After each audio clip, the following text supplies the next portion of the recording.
Vous voulez savoir combien ça lui rapporte maintenant? Ça va vous faire mal au cul. Mais c'est quand même 1 million d'euros par an.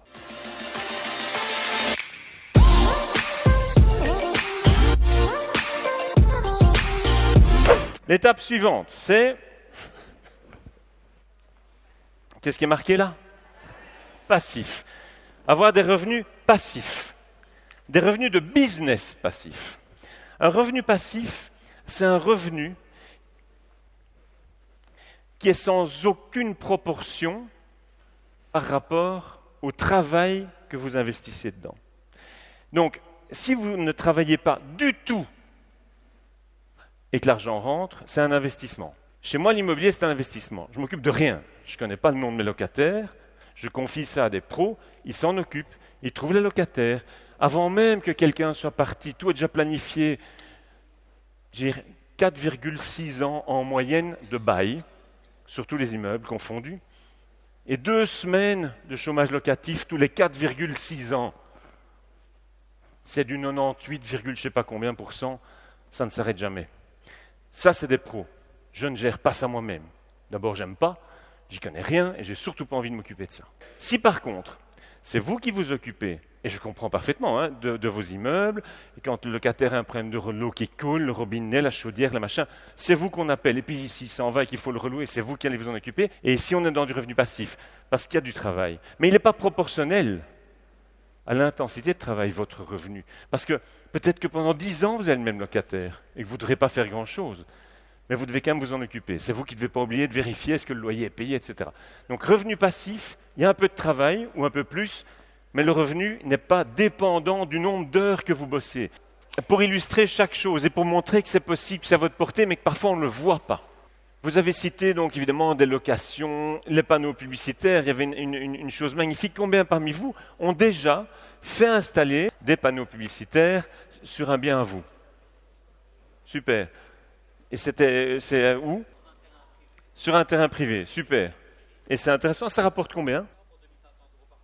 2500 par an pour un terrain qui sert à rien. Pour les chevaux. Voilà, donc c'est bien, on a un terrain pour les chevaux, mais on met aussi un panneau publicitaire dessus, tant qu'à faire, ça nourrit peut-être un peu la paille pour l'hiver. Voilà, super. Les propriétés immatérielles, vous n'avez pas de droit d'auteur, etc. Il y a plein de choses à faire. Quelqu'un peut être franchise aussi. La franchise, quand vous avez un concept, quelque chose que vous aimez, que vous mettez au point, comme Alain Coumont avec son magasin, avec son pain quotidien, il a mis du pain et il aimait l'authenticité. Avec du pain et de l'authenticité, il a mis une table en bois, il a mis quelques armoires et de la confiture, et il s'est mis à faire ça, et aujourd'hui c'est un concept mondial. Vous avez sans doute des idées pareilles. Site internet, combien ici ont un site, ont quelque chose qui leur rapporte en ligne, des gens qui cliquent, qui font des choses et que ça vous rapporte? Génial. Levez-vous un peu pour voir. C'est pas mal ça. Hein? Je vais vous donner un exemple ici de ce qu'a fait, j'aime bien l'exemple de la famille parce que je suis loin d'être le plus malin. Il y a un cousin breton, Yves. Yves, le jour de ses 65 ans, il se dit, bon, ben, je vais faire quoi maintenant? J'ai du temps. Et il avait une passion, il chinait. Moi, je ne sais pas ce que ça voulait dire. Il y en a qui chinent ici. Ah, vous êtes des chineurs sachant chiner? Ben, lui, il chinait. Et en fait, il s'est rendu compte qu'il y a plein de gens qui aimaient chiner. C'est-à-dire, en fait, acheter ou vendre des objets. Et donc, il s'est dit, mais moi, je vais créer un petit site, tout bête. Et je vais faire en sorte qu'on puisse, je vais mettre un peu de contenu, voilà, parce que j'aime ça, c'est ma passion, je fais ça depuis des années le week-end, et je vais faire en sorte que les gens puissent échanger des objets. Est-ce que l'idée, elle est compliquée? Il y a quelqu'un qui sait juste chiner, qui a du temps, parce que c'est sa pension. Ok. Et il se lance là-dessus. Il ne sait rien faire lui-même avec un site internet, il se fait un peu aider juste pour créer son site. Est-ce que jusque-là, c'est compliqué? Pas compliqué. C'est juste un truc qu'il aime. Et donc, il fait des chouettes contenus. Et il y a des gens qui commencent à trouver des chouettes objets.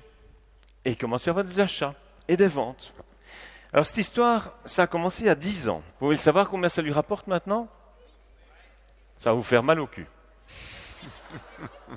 Alors, 40 000 personnes inscrites qui font au moins une transaction par an. 40 000 personnes à l'échelle de la France. Ok, et sans doute quelques Suisses, quelques Belges. Enfin voilà, 40 000 personnes. D'accord? En moyenne, ces gens font 2,5 transactions par an. Donc il y a en moyenne 2,5 fois par an, ils achètent ou ils vendent quelque chose.